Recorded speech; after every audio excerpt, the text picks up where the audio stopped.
Hey Collective, it is Sunday the 20th of 2025. Assuming that we have another year before the big one goes off in Yellowstone, or perhaps the Rim of Fire, or perhaps this other volcano. It's off the west coast that's rumbling. Saw the seismic activity that's happening, animals leaving, the floods that are going crazy. Even though some of that is due to specifically to the government's, participation in those things. They may be actually doing the same with the earthquakes, and potentially World War III looming over our heads. In case you haven't been paying attention, things going on in, China, Russia, of course, the entire Middle East, U.S. provoking all of it along because they are the bitch of the United Nations and those who control it.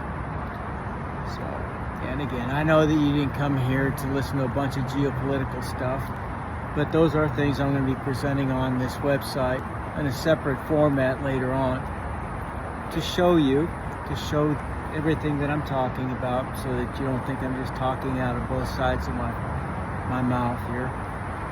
But for today, I'm going to try something a little different.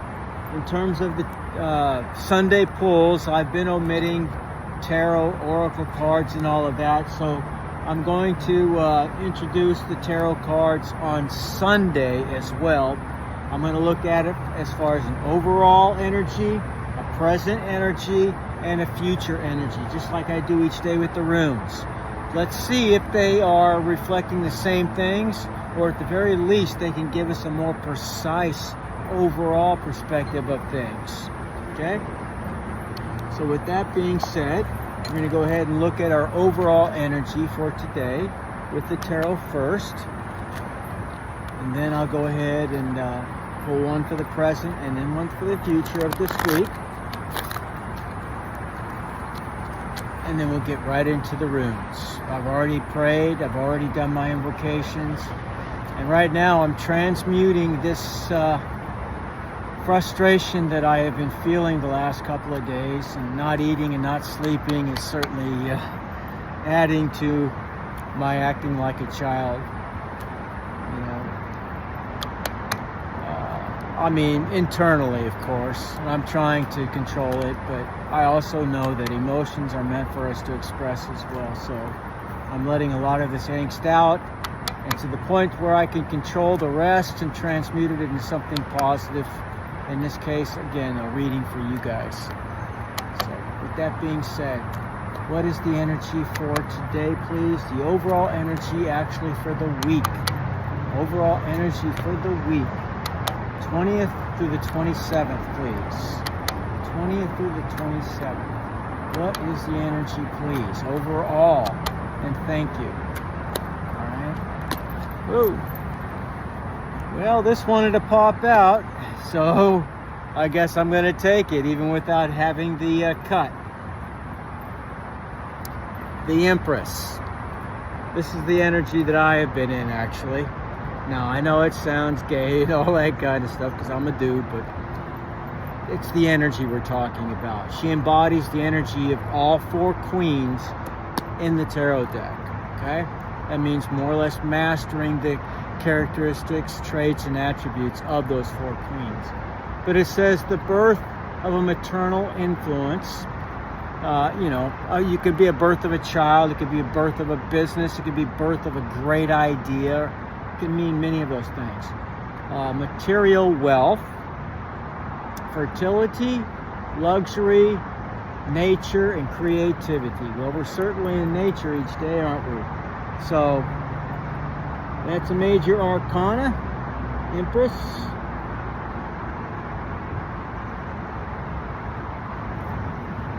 Okay. Well, that's certainly a good way to start things off, and that's the overall energy. So, again, echoing the abundance side of things. At the bottom, however, we have the Three of Swords. The Three of Swords. Okay, so again, that talks about a period of unhappiness, heartache, pain, depression, sorrow, separation, and trauma. So we are definitely getting yin and yang in these readings, aren't we? Okay.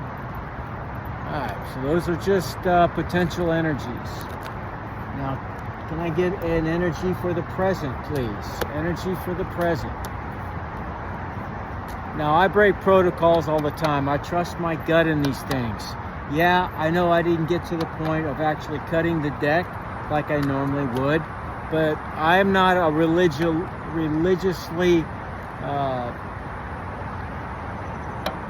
like I said, I'm not the Hierophant. I'm like the magician, if you will. I believe in spirituality versus religion. I don't believe in following some man-made protocol or what have you. I trust my gut, and I'm trying to pave new ways. Okay, so I try new things out. I test them. I see what happens. I see how I feel, like a scientist of sorts in spirituality.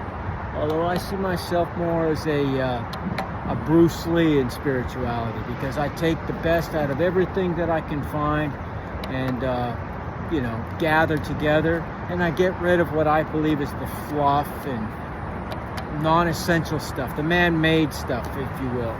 That's the way I feel about it. So yeah, the Bruce Lee of spirituality. Could write a song about that. All right, so one more please for the present.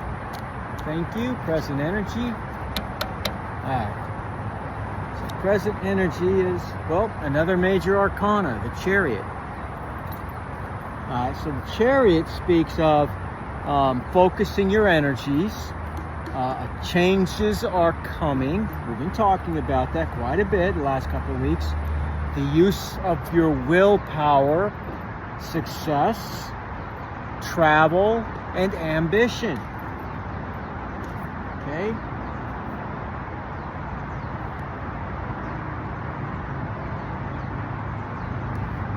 Okay, well that's good. And at the bottom of the deck, we have yet another major arcana, the Hermit.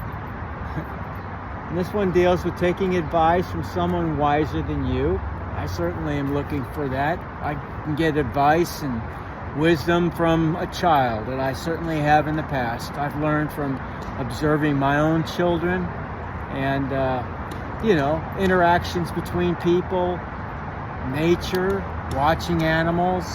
You can get wisdom anywhere if you really are looking for it, okay? All right. It says consultation, experience, illumination, solitude. Yes, that's what I'm looking for now. I'm in solitude, and I'm trying my very best to become closer, both with my spiritual team, with the Most High, and, you know, spirit in general, all things that would fall under that umbrella. Okay, let's look at a future energy now, please. A future energy, please, for this week, 20th through the 27th, and thank you. 20th through the 27th. What is the future energy for my collective? Two more. Okay, one more, please. One more. One more. Thank you. All right. Energy is, okay, Page of Pentacles.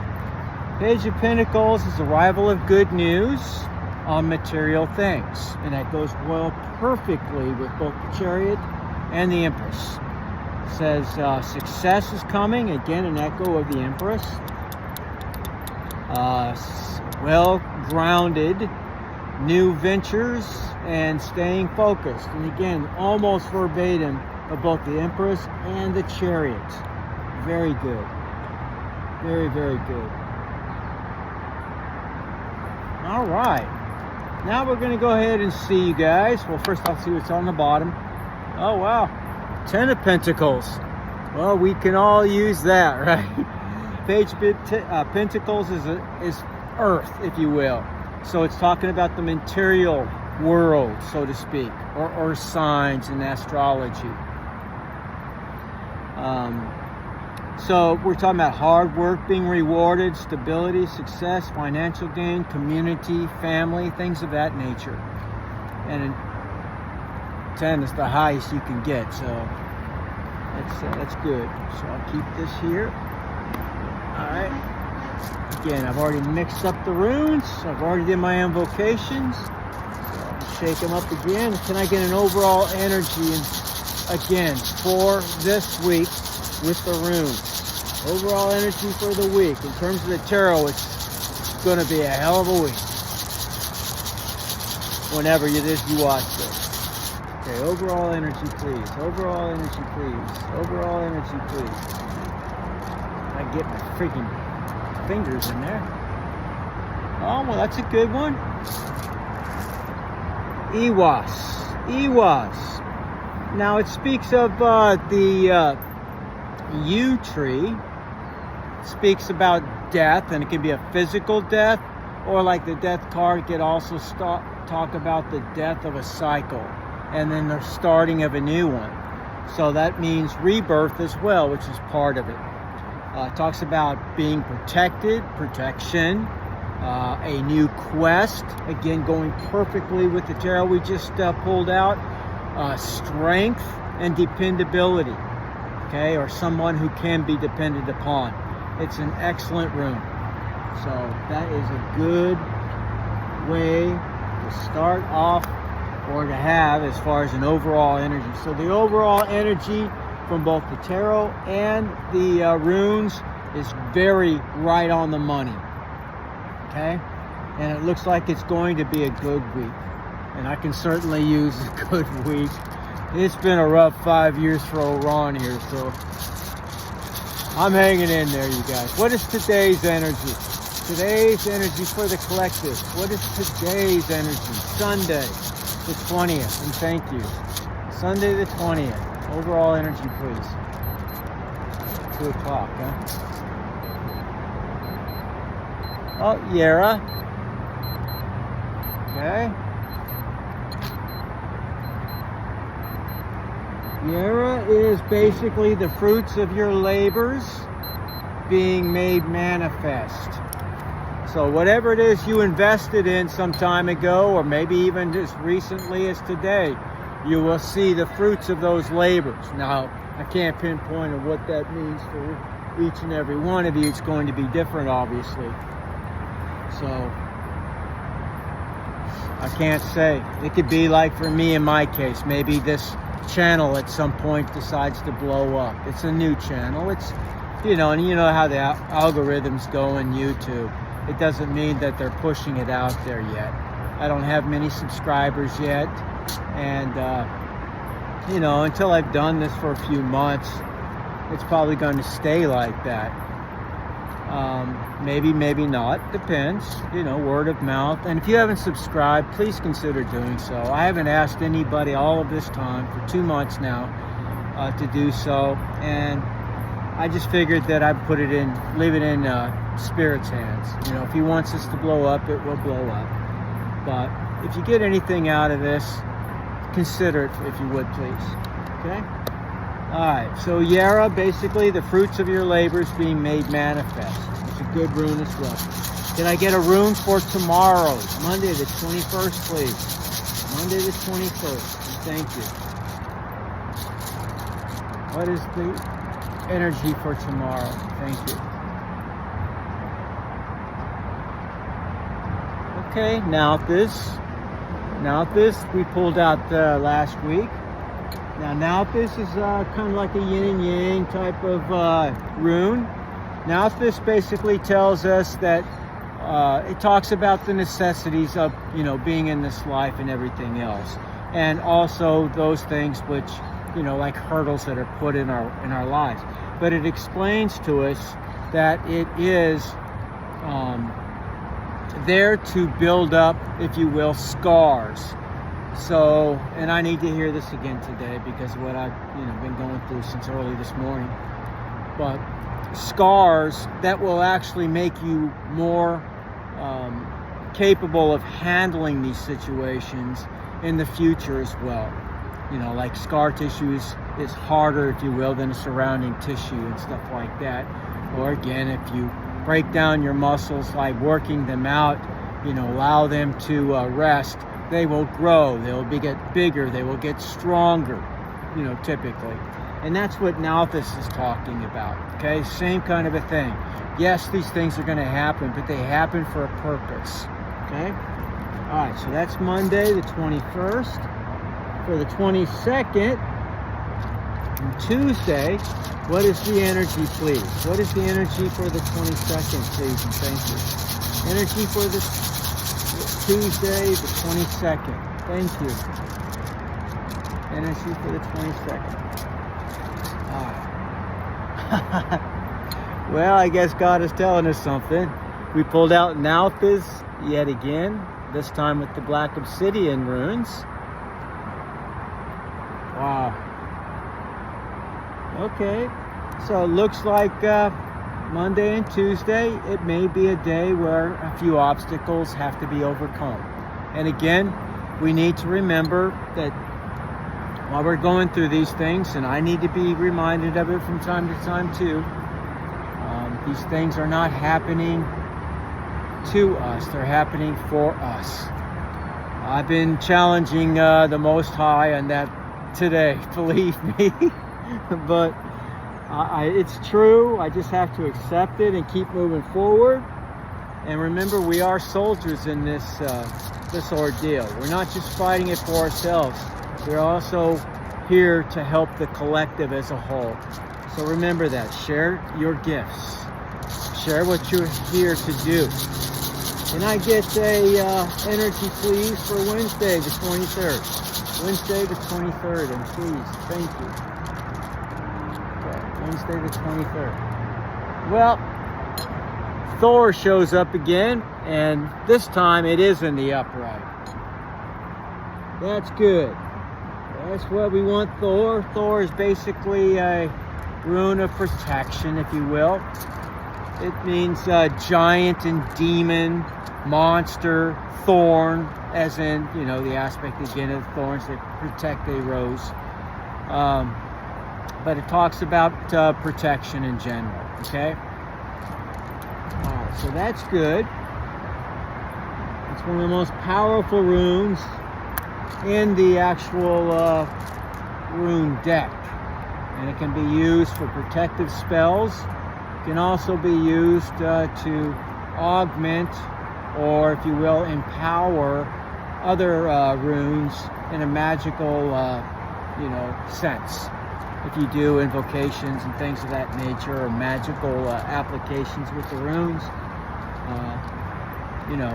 Eihwaz is used to increase that power or potency. So we have to handle it respectfully, because it is one of the most powerful ones in the deck, as you might imagine, the God of Thunder being. All right, and we are now on Thursday the 24th, please. Thursday the 24th, and thank you. What is the energy for Thursday? Thank you. Othala, but it's in the reverse. I think you can see it. That is Othala. That's the letter O in their alphabet. Okay.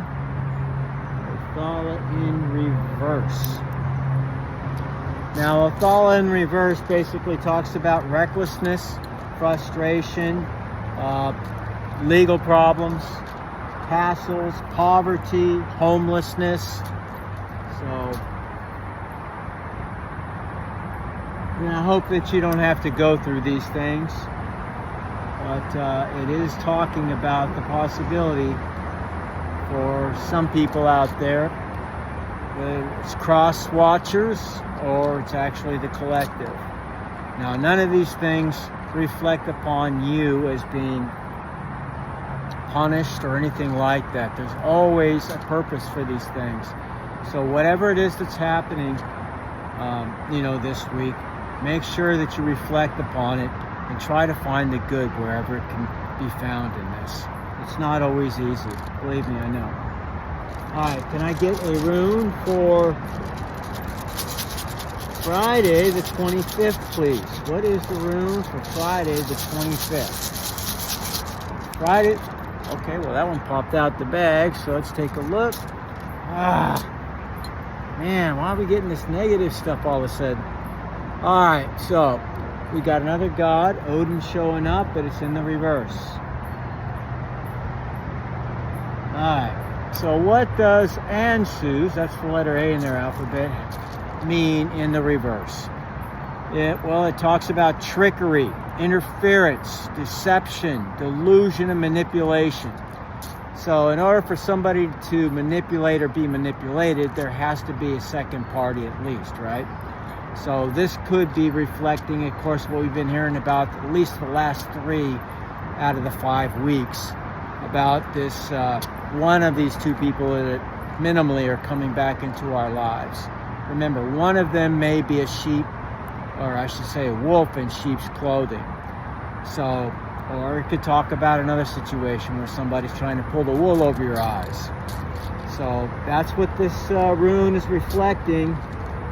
And this person may be the one we're picking up on in terms of, the homelessness and everything else.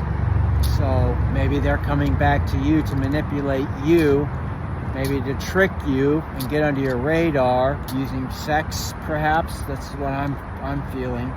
A very sacral chakric kind of feel to this. Not only in sense of trickery and creativity in this, really thinking about, many different scenarios, but the sexual aspect of it as well. So be careful out there, okay? Be careful. Remember, there will always be a test before, the graduation of a cycle. And this one, it might be an insidious one, depending on where you are in this 10-year cycle.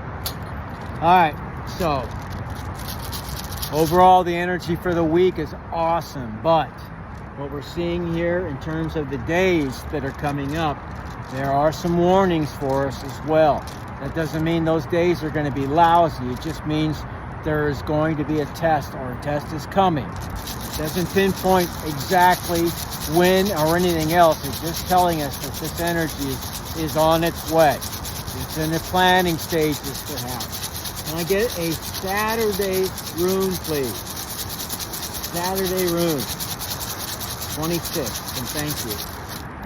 A rune for this coming Saturday, and thank you. This coming Saturday.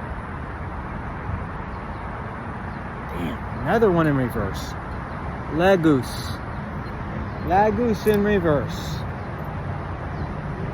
Alright, so what does Lagus in reverse mean? Well, typically it talks about anything water related. Streams, rivers, brooks, ponds, lakes, oceans. But it also speaks again in terms of the watery signs of astrology, if you will.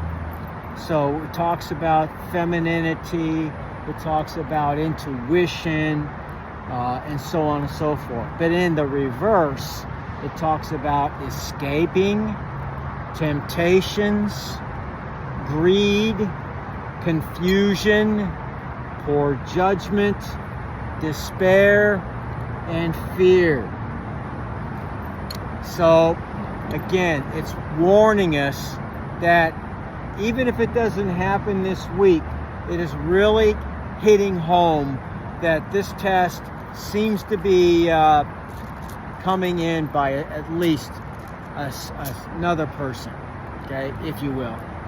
And this other person is going to try to pull the wool over our eyes, one way or another. So it doesn't mean to be, of course, paranoid or anything like that. Certainly do not give in to fear, but be cautious. Be wise as a serpent, and always keep in mind, we talk about karma on this station a lot, and people always think that's some fringy, new age concept. No, it's far older than, for example, Christianity. When you look at it from the Hindu perspective, it's been being taught for thousands of years. But it's also echoed in Christianity. If you look at Galatians 6:7, you're going to find that God says he is not mocked. What a person puts out there, they will get back, So whatever seeds you put out there, that is the reward or punishment that you can expect to get back. So it's found also in Christendom. Karma is a universally spoken of concept. It's just given in different words. Perhaps it has a different flavor attached to the culture that it comes from. So I believe that most of the energies that we talk about from the spiritual sense, and this is what I mean about, for me, being spiritually, eclectic, Bruce Lee spirituality, is the things that I find are reminiscent and literally found in every belief system. It doesn't matter what type it is, whether it's the major ones, whether you can say it's the pagan ones, whether you can say that it is the aboriginal or tribal ones, which again are more or less pagan, or earth-centered ones, and even in the occult world and so on. I hold on to those concepts. I see that those are probably the truths.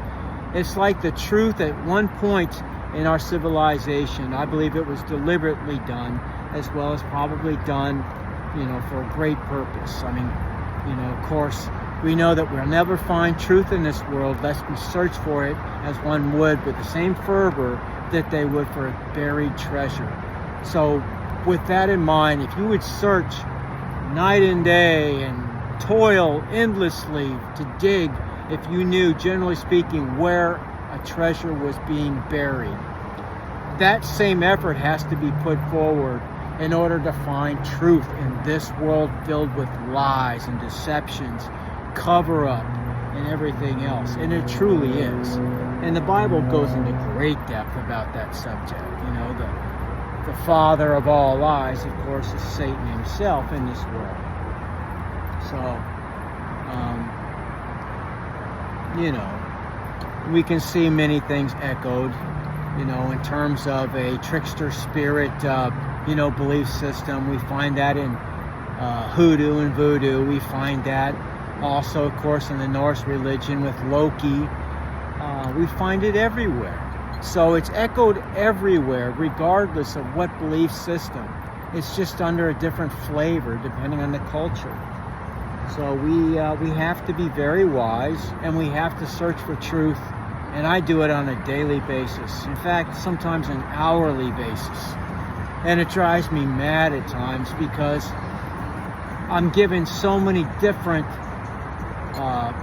concepts and so many misaligned beliefs and feelings and possibilities, and it takes so much time and effort to figure out which one is the most viable or potentially accurate of them.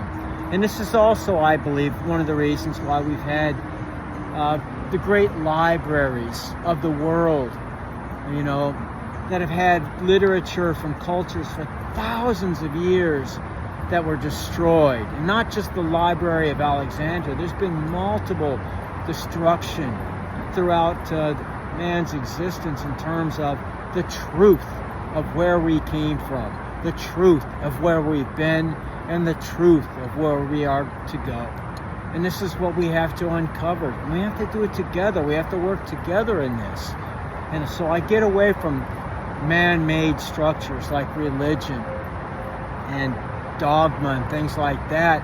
But I have reverence for those spirits that are represented in those belief systems. And I do confide in those spirits. And I believe oftentimes that we're talking about a similar spirit, for example. Many of the words, for example, that Lord Krishna echoed in the Bhagavad Gita and in the Mahabharata are found also in Christ's teachings, 1,000 years, 2,000 years later, whatever the case may be. I believe it's much, much older than that, to be honest with you. And history, to me, is not accurate at all. And when you look at the archaeological evidence, when you look at the scientific evidence, and you match it up with the presumed Western historical perspective of things, it doesn't add up at all. I look at the stories, I look at the history, I see things such as in religious belief systems or historical belief systems, like the similarities yet distinct differences of what they wrote about in ancient Mesopotamia, Babylon, Arcadia. And I match that up again, like I talked about yesterday, with the biblical accounts, the Old Testament accounts of things. And I see not only the exact same story being told, but in much, much, much, much greater detail in those much older stories. And then you realize from the historical perspective that they themselves even accept as being true, that the Hebrews were in fact enslaved in Babylon for that 500 years. So it makes sense why their stories would be very similar. Now, I don't want to tear apart any other religion. I will just say, for me, no single religion is in and of itself accurate or complete. But I believe that you can find the things that you need in each and every one of those religions to find God. I truly do. So I know it seems like a paradox, an oxymoron perhaps, but it's not. It's like God said, there is no excuse in the Bible. I'm using the Bible usually as my reference because it's the one I know best and can quote the most. But he says that there will be no excuse for anybody in the end because, you know, the belief of God can be found in the creation itself, literally in everything. And I believe that to be true. I do. I mean, everything is perfectly created for our ability to be here.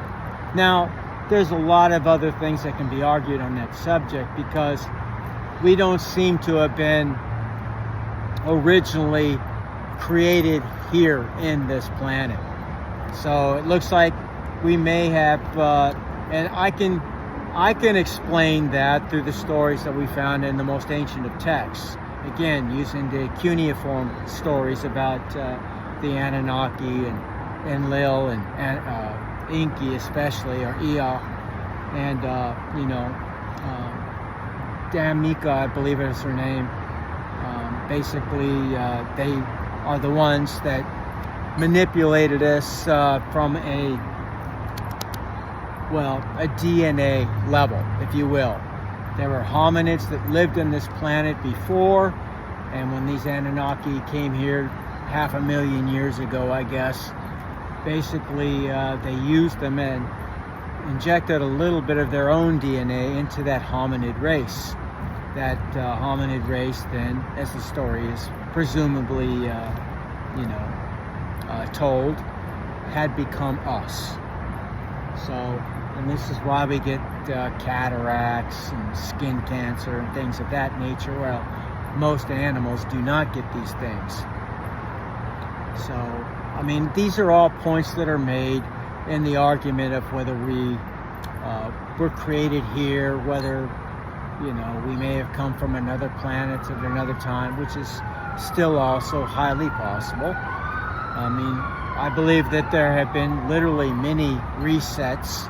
I see that echoed in both many of the Indian tribal cultures. I see that echoed certainly in Central and Southern American cultures, ancient Mexican beliefs. I find it also in Aboriginal beliefs in Australia. I'm not quite as familiar with the Asian and many of the African. I've, worked together with the goddess Oshun before in the past. She's the beautiful goddess also of fresh waters, her sister of the salt waters, and for the Yoruba tribe, I believe it is. And I did a ceremony where I had to throw an orange with honey into a fresh body of water. I live very close to a river, so that was easy to do. And for another god, they wanted like candy basically laid out on the road, and I did that as well. I sound silly, I know, but these things, these rituals, as silly as they sound, and you're going to find very silly and even very, very sinister, dark, and everything else rituals that people go through, in the dark arts and so on when they're doing things. The things that I do for positive reasons. Not just for my own edification, but for the protection and guidance of my children, protection, guidance of my collective, to finally get out of this, testing period that I've been in for so long, 10-year cycle for me. So I've had a lot of people come up against me, and I'm really looking forward to finally being able to tell my story, in a way whereas I can have all the verification necessary. The verification that I have right now it's just not sufficient enough to be able to tell the story in a way that would really encourage a whole body of people out there who are going through hell, right now. It will be a story where it will encourage other people. It'll be my Cinderella story in reality, to show that if you persevere and if you don't give in, and if you realize it's really about not giving in, not giving in to temptation, not giving in to the sin, to be a blessing and not a curse, both on this planet, its inhabitants, and others, is something that is rewarded by the universe itself. Again, karma. There is universal justice that's in this world. We find it literally, as I started off by saying when I talked about where you can find karma echoed in the Bible. You definitely find it within the Hindu belief system. You find it to a sense in Zoroastrianism, especially when it speaks about the different levels of hell and everything else. Your punishment is based upon your sin, if you will. And many other things, okay? We find these things echoed everywhere. So those are the things I believe in and I share. All right, so I know I've uttered quite a bit and I gotten on my typically, ranting stage, and segue again. But it's not a segue, really. I'm here to edify and not just give, the energy, but also what some of this energy could mean, and to build you up and to encourage you at the very same time. So hopefully this energy will help you to stay on your toes, to realize there is light at the end of the tunnel. Many, many blessings, in store for us. We just have to, stay firm, okay? Just realize that there will be victory at the end if we don't give in, don't give up. I've battled with that myself many times along this journey. So I can encourage you to not give in. Don't give up. There will be victory, and it will be sweet indeed. With that being said, I wish you all victory, and I will see all of you in Valhalla.